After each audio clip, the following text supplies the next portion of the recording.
Yeah, pretty awesome day for our kids. You look back at what our senior class has done. Our senior class now has half of the school's NCAA tournament appearances. They own half of the appearances in the tournament, and then now we own half the wins total. And so kind of a culmination to get here for some of those guys. Proud of how we played.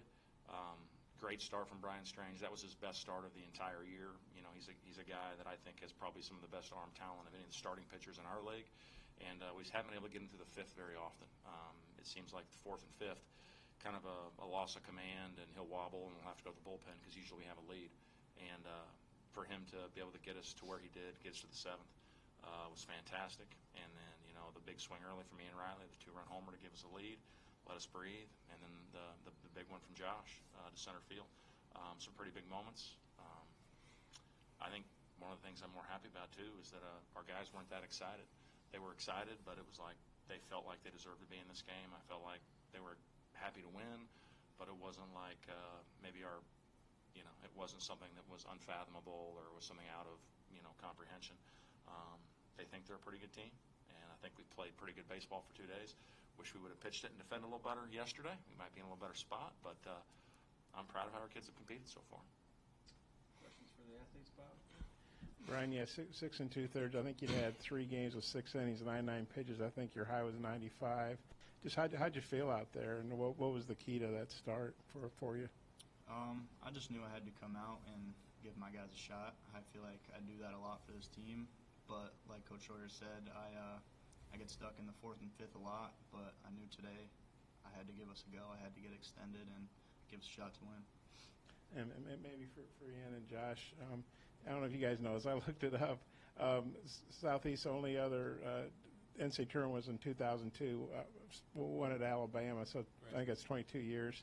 And I know it's a big deal. Or I guess you tell me, how big a deal is it to get that first NCAA tournament win in 22 years? I mean, it's great. It's always good to come out and win ball games. But like you said, it's been 22 years since getting a win in a regional, and we just try to come out and play, the best baseball we could, and not worry about who we're playing or where we're playing. Just go out there and play the game that you've played your whole life. And so I'd say it was a great feeling for everyone on our team to be able to come out on top of that game, for sure. Yeah, absolutely. Love what Josh said. It's been awesome playing with these guys, and I think when we look back in the future at this team, it's just going to be like how we had just so much fun, and it's pretty cool to be able to do this for Southeast Missouri State. Josh, did you hit a grand slam before? And I think that's 7 RBIs in 2 days. I guess you like hitting here. Just could you just talk a little bit about that? All right. I mean, I came up with runners on base and was looking for something to drive, and it was we actually had an offensive conference. Otto came up to me before and was just like, hey, you don't have to try to do too much right here. You just go put your best swing on the right pitch. So I went in there nice and relaxed and try to put my best swing on the best pitch I could. And good things happen. So. Was it a fastball or It was a fastball away, and I mean, I got above it and I hit it pretty good. Yeah, that's about it. Yeah, had you hit a grand slam before? I have before, maybe not for SEMO, but I've had a grand slam before, and that one felt good though. Being in a regional game and being able to get that kind of swing off, it was a great feeling to say the least, for sure. And for Ian and Josh, both of you guys have scored 18 runs, and not a good math guy. But 18 runs in 2 games, I guess can you just talk about what's been working for your guys' offense and how you guys can keep that going into tomorrow? Yeah, just really believing in the guys 1 through 9, having a good approach, swinging at strikes, just stuff that our hitting coach, Coach Zell, is really big on, and that's just helped. 1 through 9, I feel like we're all just really competing and really just trying our best, pulling for the guy in front of us, behind us, and it's great when everybody's really swinging it well like this. For sure. And to add on to that, it's just a team approach, and credit to our hitting coach, Trevor Zell. He does a great job of laying the plan out there and sending the message out to what we need to do for that certain day, and I think he's done a great job of doing the research on who we're facing or what we're doing and being able to put that on paper and let us go out there and have that approach for 1 through 9. It's stringing those together. It's fun. It's fun stuff. And then Brian, obviously we mentioned it was one of your longer appearances of the year. Can you just talk about how big that is just from a bullpen perspective, just to keep those guys fresh going into tomorrow? Yeah, that was a big part of today. Like I said, I knew I had to get extended today and give us a good go, give us a quality start, and give us a chance to win. We got a great offense. As you guys can see from the last 2 days, we put up some runs, so I just need to give us a good go and give the boys a shot. I meant to write down, but I figured you're from Massachusetts, Yes, right? sir. So how does a guy get from Massachusetts to Cape Girardeau, Missouri? I like to deer hunt. That's about awesome. it. I know you're from Mineral area, and that's close by. So who all offered you out of Mineral area? I don't remember. I really don't. Okay, that's I'm cool. here. Yeah. That is what. Fellas, great job. See you tomorrow. Thank you. So, thank you. Thank you. No, you guys stay for a minute. Bob Old treatment. Bob, let her rip. Okay.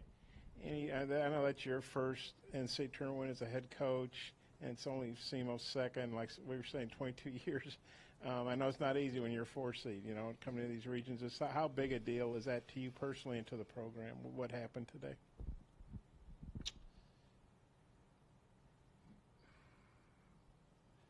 The group of kids I'm coaching right now I really love, and I'm super grateful and humbled that they got to do this. I mean, the guy who hired me is in the back of the room, and for 3 years we didn't win enough, and I didn't know if my contract was going to be extended. And I had a group of guys that believed in the message we were selling and believed in how we wanted to play, and that freshman group won us a championship in 21. And we've had 4 years since COVID. We've been in 3 of the last 4 regionals, and I am utterly and completely grateful to the talented young men I get to be around every day.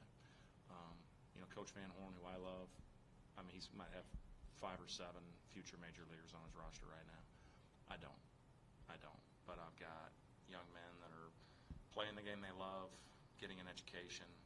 Hopefully they're, going to be better husbands and fathers and better people for the experience of having to be on the team and sacrifice some of their self to win. You talk about Ian Riley, you talk about being selfless. I recruited him twice. I recruited him out of junior college. He turned me down. He went to Dallas Baptist, and then I got him out of the transfer portal. I recruited him again. I thought he was going to be our starting center fielder. Like, he started less than 10 games. He might be our best teammate. He's the best encourager we have. He actually texted me scripture this morning. Like, that's what kind of a kid he is. And I'm the one who doesn't play him, right? I'm the one who didn't write his name in the lineup very often. And he's been nothing but be an elite-level teammate all year long. And then when Michael Mugen gets hurt in the conference tournament, he steps in and makes the all-tournament team, and he's doing it for his teammates. Josh Cameron, who I love to death, we've had some ups and downs in our relationship. Sometimes I've got a soft spot for the guys who color outside the lines, because I think I colored outside the lines when I was 21 years old. But after senior day, I got an email from his father thanking me for what we've done for him, how much he's grown and changed as a young man. I mean, the NC2A win is awesome for those guys. But to me, it's just a validation of all the time you spend and all the hard work and trying to help them grow up. And,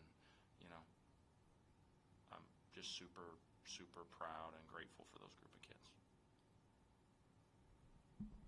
Just talking about Brian and his outing, we've mentioned it, and you've talked a little bit about it in your opening statement, but can you just talk about how big it was to have him go that long and just kind of save some of those arms in the pen? Yeah, we were a little bit taxed after the game at Arkansas. We needed somebody to give some length.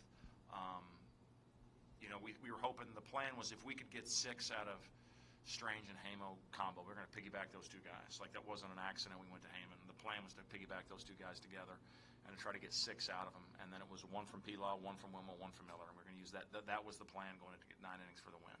And then Strange gave us the length that honestly he hadn't done all year. And then we thought Heyman was going to finish it, and he get the 0-2 knock. I thought he was throwing the ball fine.